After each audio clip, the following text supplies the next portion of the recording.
So truth be told, I'm not a big breakfast eater. Remember, biscuits are not just for breakfast.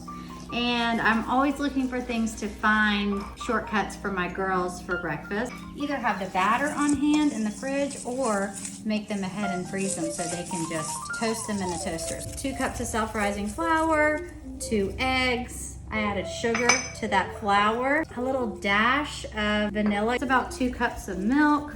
Just add it and then see if you need more when you get to the consistency you like. You can really vary it any way that you want. You can add protein powder, you can add a little cinnamon, make it however you like, but this makes a good enough batter for breakfast and then some. So I thought that I would share this variation and show you how I cut the time in the morning for breakfast.